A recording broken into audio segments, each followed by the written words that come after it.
All right, so I think people will just stroll in as we get started, which is great. So I'm just going to take a moment to introduce myself. My name is Priscilla Fernandez. I am a research consultant that has been working collaboratively with the Centers of Excellence for the San Diego and Imperial Counties community colleges. So really in the spirit of also knowing who all of you are, I'd love if all of you could take the opportunity to just type your name in the chat, what college or organization you're joining us from. I'm really excited to see where everyone's from. Like I mentioned, the report link will be in the chat, and also we'll have someone from our team posting that periodically. If you have any questions, just some housekeeping things, we will save all the questions for the end of the presentation, and then we can all have a discussion. So just make sure you hold on to those questions, and yeah, just post them at the end. So we'll just be using the chat feature during the webinar. So what we're going to be doing today is really discussing some key insights from this report. It was just released this month. Make sure to check it out because some of the information we could not cover. It's very long, it's very, in depth, so which is amazing. So this is really kind of just the high level insights. So like I mentioned, make sure you all check it out. And like I mentioned, so I collaborate with the Centers of Excellence. So we are the #1 source for labor market information for the community colleges. We are one of 9 centers across California. We specifically serve the community colleges in the San Diego and Imperial regions.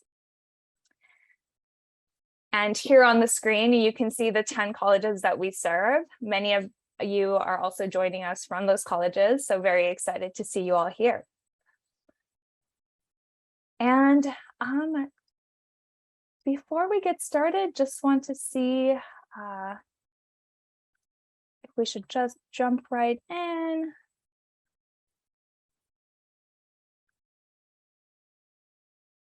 All right, so let me give you all a little background as to what we're going to be talking about here today. So like I mentioned, we released a report this month, but the study has been in the making since last spring and even before that.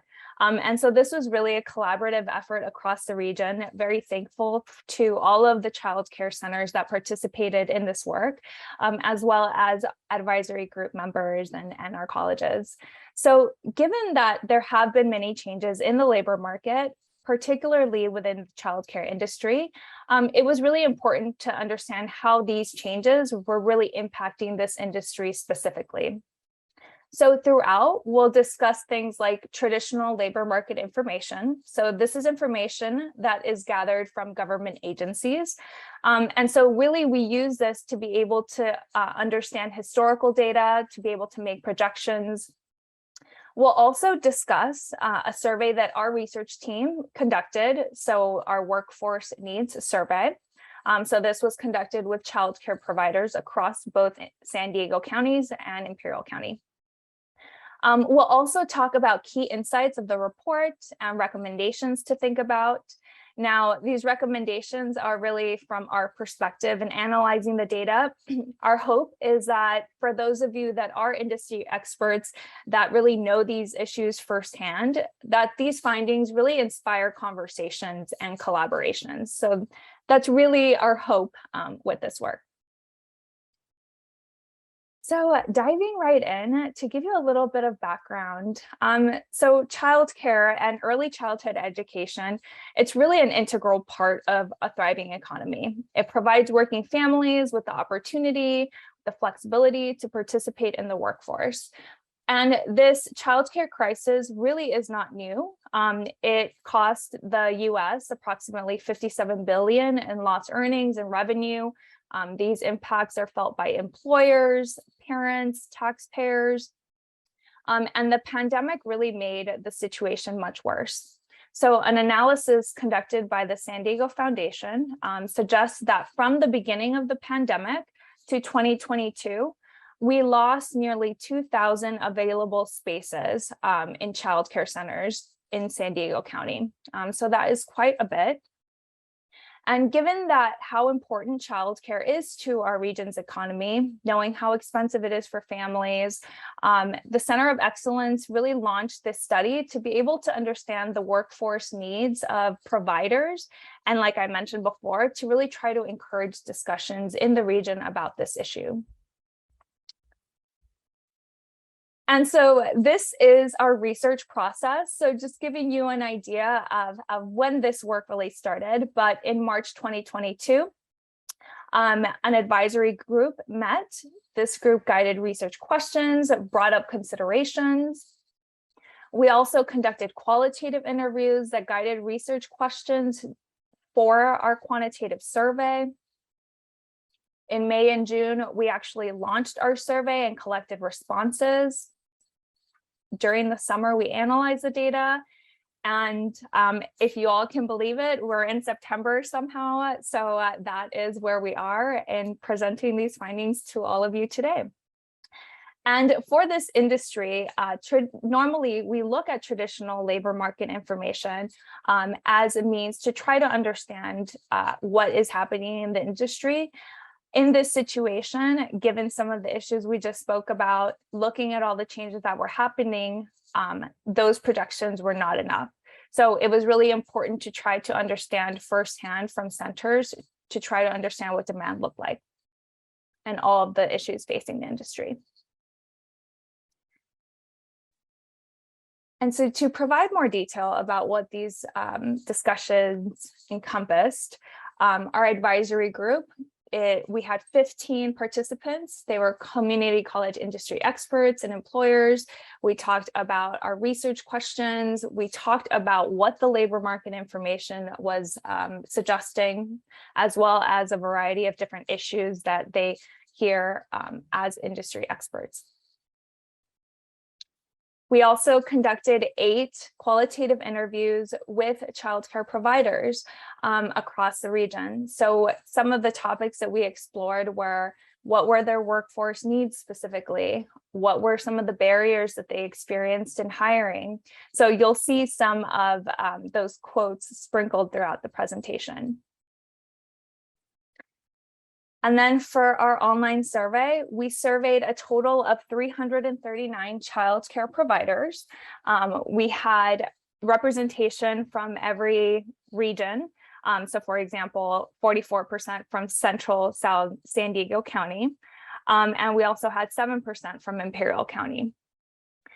58% of the centers that we surveyed were licensed childcare centers specifically. 22% were licensed preschool programs. And what was really interesting about this work was that a lot of them had been in the industry a long time. So 66% had been in business for more than 10 years. And so you can find some of the specific information about our centers in the report.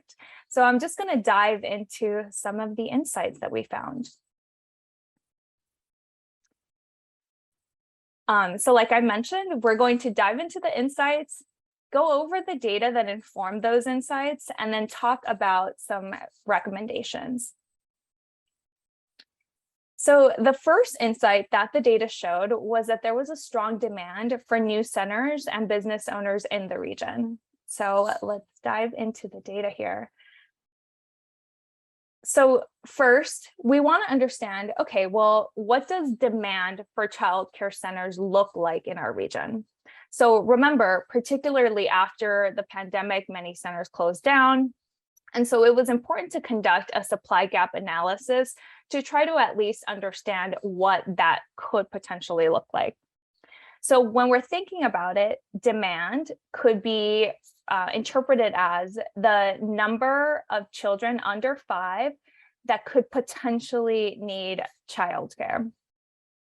So that would be our demand. And then our supply would be the number of available spaces or spots for children. So how do we compare those numbers?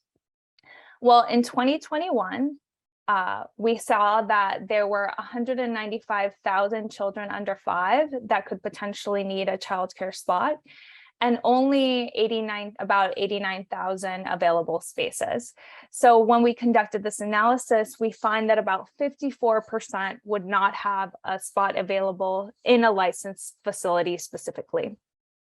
Now, that's a really shocking number, but one thing to really note that's really important is this was just a way to estimate the prospective number of children without a childcare spot. It doesn't account for children who have another childcare option available. So, for example, stay-at-home parents, children who are cared for by family members, children enrolled in pre-K, all of those kinds of things. But what it does show is that there is a large discrepancy, which likely suggests that there is a strong need for new centers. And then when we're evaluating these numbers in Imperial County, we find a similar kind of shocking discrepancy.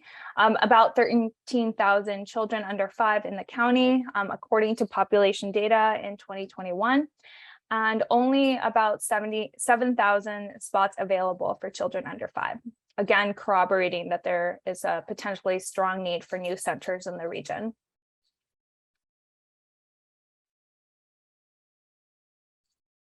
So aligned with that, we also want to look at, well, how can we estimate the number of business owners in the region? So what we did here is we used the number of childcare centers as essentially a proxy to try to estimate the number that was reported. So this number was reported by the California Childcare Resource and Referral Network. Again, so this was just an estimate. What we see is that between 2019 and 2021, we lost a total of 355 active licensed centers in San Diego County. Whereas in Imperial County, we saw that there was a rise in centers. So that is a little bit more promising. However, given that there is a strong demand for childcare spaces in both regions, it is important that training new entrepreneurs is a priority. So it still is demonstrating that there is a strong need for new centers and new entrepreneurs across the region. So that was one area that we focused on in our workforce needs survey. We wanted to try to understand how could we gather some information about informing training programs with entrepreneurship components. So we asked business owners, either current or previous, what were the top challenges that they experienced in opening or running a center? So here respondents could select multiple options. And what we found was that owners identified recruiting staff as the top challenge. So this is a theme that comes up throughout the presentation. The second top challenge was a lack of financial assistance. And then the third was really focused on licensing requirements and then difficulty finding a facility or site. And then what we see here is that the least endorsed challenge was unclear health and safety standards. And so this was from the survey, and there was 82 owners that responded to this question. So one interviewee that we talked about really echoed those challenges of recruiting staff. So this person said, it is difficult to hire. We had so many flaky people, and people apply to childcare jobs that have no child development units. We went through a number of candidates. Another thing we also asked owners is, what are important skills and knowledge for entrepreneurship? So these were the top 3 that were reported. So the top one was licensing requirements. So making sure that they're compliant. The second one was accounting, bookkeeping, and payroll. So compliant from like a tax and business perspective. And also the third one was staff management. So given these insights and given that understanding that there is a strong demand, one recommendation is that the colleges ensure that child development programs focus on business and entrepreneurship. So this could be done by revising existing programs. And as we'll talk about a little bit later, there are already a lot of community college programs that provide training for these occupations. Also, it's important that curriculum focus on some of the things that were identified as business owners to be really important. So for example, guidance in conducting staff management and recruitment, explaining and clarifying licensing requirements, and then obtaining financial resources as well. So our second insight from the report was that when we analyzed traditional labor market information for childcare and early childhood education occupations, we found that projections reflect an oversupply in San Diego County for these occupations. And remember, this is based on traditional labor market information, which is based on historical data and reflect projections based on current number of centers. However, what we found is that survey responses, family needs, legislative changes, all of these different things that are happening really suggest that there's an unmet need demand across the region. So we'll dive into some of that right now. So first, let's kind of define what we mean with a childcare and early childhood education occupations. So these are the 4 occupations that were analyzed. So these are the titles specifically used by the SOC system. So this is the Standard Occupational Classification System. So this is used by federal agencies such as the Bureau of Labor Statistics. That's how they collect and classify data. So that's how, so these are the titles that we also use in this report. And so when analyzing the number of jobs for these occupations, we see that between 2019 and 2020, there was an 11% decrease in the number of jobs for childcare and early childhood education occupations across both San Diego and Imperial counties. And when analyzing demand for these occupations specifically, so this is focusing on the projected number of annual job openings. So that accounts for things like retirement and turnover, for example. And we see that traditional labor market information suggests that there will be approximately 2,700 jobs in San Diego County, some annual openings, and 118 annual openings in Imperial County. So this is what our demand looks like. And then on the flip side, we want to compare, okay, what is our supply? So how many degrees are awarded?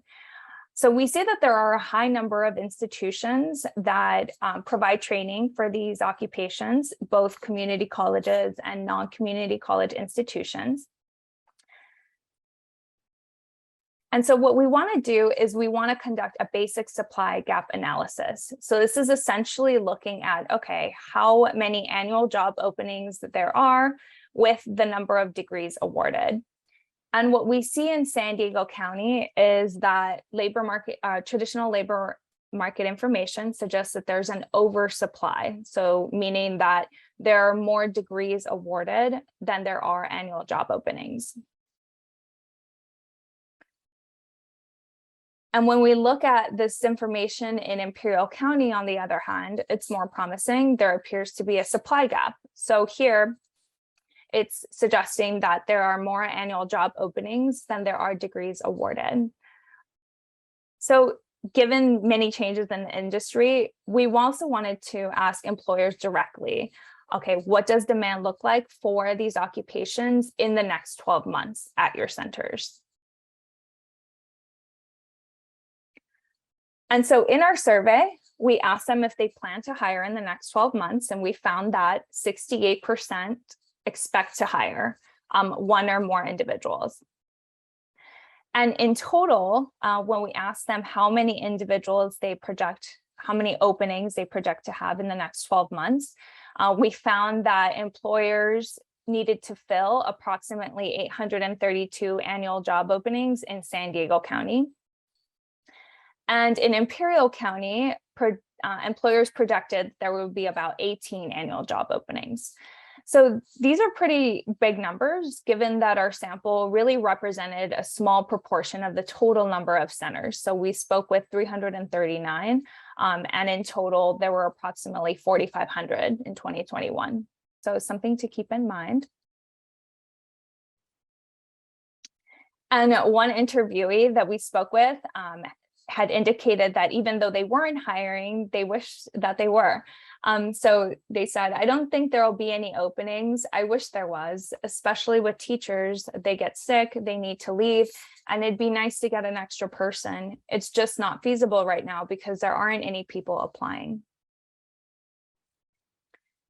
So in addition to that information in our survey, there are a lot of very important changes also just happening across our state. So in 2021, California passed legislation that will transform transitional kindergarten into a universal program available across the state. So according to this legislation, TK will be publicly available, will include 4-year-old children, and it's intended to be gradually phased by the 2025-2026 school year. And some districts across the state have already begun implementing the program this past summer. So with that, there are really a lot of implications. So for one, the California Commission on Teaching Credentialing is exploring accelerated educational pathways for TK teachers to try to fill those openings that are going to be happening very soon. And then for childcare and early childhood occupations, this could mean that some of those teachers who transition once those pathways are kind of in place, or those who wish to find ways to transition or who may already have those credentials, transitioning could mean a significant increase in wages, as those in the school system are typically paid higher wages. And another report that we just published this August that was very exciting and goes into a lot more depth on teacher and education occupations in general was our report. So it's linked right here. We'll also link it in the chat, but essentially showing that there is a supply gap. So more annual openings than people being trained for teacher education occupations in general. So definitely check that out. And so what all of this information shows us is that that demand is potentially going to increase, not only for childcare and early childhood education occupations, but also for teacher education occupations, as really the two are very interconnected. This could also mean that TK teachers will be in high demand and not enough workers will be able to fill that demand across the state. So that is what our data suggests. And so one recommendation is that the region's community colleges could potentially support the existing workforce by expanding current programs to also include offerings that focus on pathways to TK jobs. One implication of that is if a lot of childcare and early childhood education occupations move into those positions, this would intensify the need to fill these occupations across the region. So very much a domino effect. Important to stay up to speed on kind of what these legislative changes are as they are unfolding. Very recent, very much things are happening currently. So important to stay up to speed. Another thing to keep in mind is that these challenges will continue to persist if we don't address wages for childcare and early childhood education occupations. And so that we'll talk about that in this next section. But another recommendation is really that the community colleges should emphasize working with community-based organizations, economic development councils, and workforce development agencies to try to address wages for these workers. This is really a long-standing issue, so let's dive right in. So yeah, like I mentioned, our third insight is that wages are below the living wage and contribute to employer challenges with recruitment. So first, to explore this issue, we analyzed traditional labor market information. So we look at entry-level hourly earnings for these positions. On average, these occupations that we've been talking about, so childcare and early childhood education occupations, earn $16.48 in San Diego County. So this is less than the living wage for a single adult, which is $18.43 in San Diego.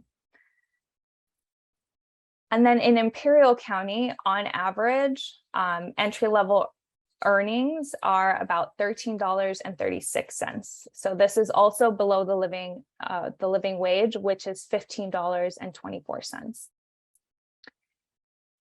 So in order to understand kind of how wages have been changing more recently, we also asked about wages in our survey. What we found is that in San Diego County, wages reported by providers were still generally below the living wage. So for example, in San Diego, on average, they reported $16.79 for these occupations. However, when they were asked about whether they expect wages to increase, stay the same, or decrease in the next 12 months, 59% reported that they felt they would increase. And one interviewee we talked to said, pay is increasing, but the number of people applying for these jobs is decreasing. You put lower pay these days and you won't even get people to apply. So really illustrating kind of the issue there. So as a recommendation in the report, what we did is we provided a very non-exhaustive list of organizations that the community colleges could partner with to try to address this issue in the industry. So for example, there's the San Diego County Childcare and Development Council. They host meetings that are open to the public. They published a childcare plan that really focused on local reform for wages. There's also the SDCCD Advisory Committee for Child Development. There's Children First San Diego Collective that also meets with parents, providers, and community members. So like I mentioned, there's a variety of different organizations that we cite in the report. So how can the colleges participate in, listen to, and collaborate with these organizations to try to contribute to these discussions and at least really understand some of the issues that are being pointed out?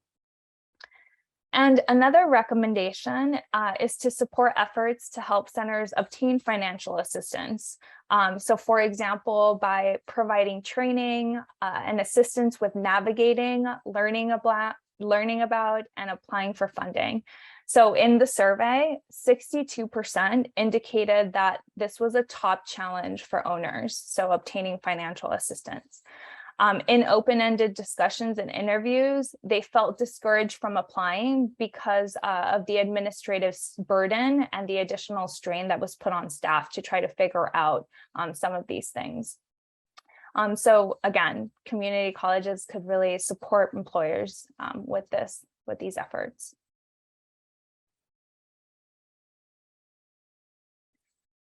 Our fourth insight is that as demand rebounds after the pandemic, employers have difficulty finding candidates with prior experience working with children. So when we asked employers and providers, what is the most difficult to find in job candidates? So these were their ranked responses, and they reported that prior experience working with kids was the top one. It was also ranked as number 2, only after child development units, as the most important in the job. And so one interviewee said here, hands-on experience. I have a feeling that some of the people think that they're just going to come in and play, and it's not like that. We're in a whole other level. It's working with them, talking to them. It's not just babysitting. With experience, they could see if they really want to do this because it's not an easy job. And so related to that, we also asked people in the survey, would you be interested in partnering with the region's community colleges in any of these activities? And what we found was that the top ones were really focused on trying to provide students with on-the-job training, so internships, practicum opportunities, student mentoring, and 79% were interested in one of more of these partnership activities. So that's really exciting, really illustrating a receptivity to collaborate with the colleges. And so the community colleges, as part of this recommendation, could really focus on building those collaborative relationships with providers that are really beneficial to both the centers and the students. So most of the respondents, like I mentioned, they expressed interest in partnerships. They want to hire community college students. When we spoke to providers during the interviews, they really also echo this receptivity and shared that introductions to students before they graduated could help them build relationships with prospective job candidates, so they could train them, get to know them. One interviewee also said it could even serve to support centers experiencing staffing shortages. So like I said, we have a list of centers also, so please reach out that would be interested in partnering with the colleges. So we could definitely provide a list of some of those respondents. And the last insight that we're going to discuss here today is that industry professionals also have expressed interest in obtaining additional education and training. So when participants were asked, given your professional goals, what type of continuing education or professional training would you be interested in? So 84% indicated that they would be interested in one or more of these trainings. And so these were the trainings ranked, and the top one was safety training, followed by diversity training.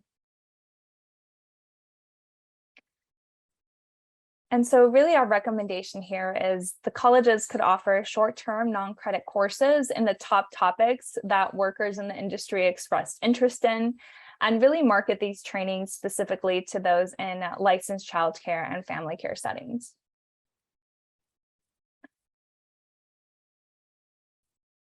So overall, we went through quite a bit of information. So one thing to keep in mind is that this is really a multifaceted, complex issue.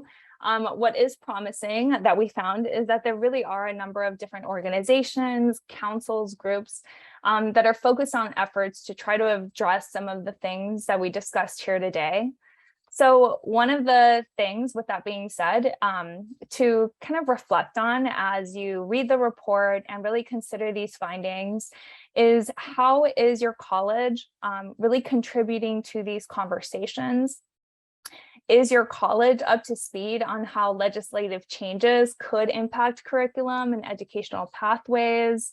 So are these collaborations with centers happening? So not just one or two centers, but maybe different types.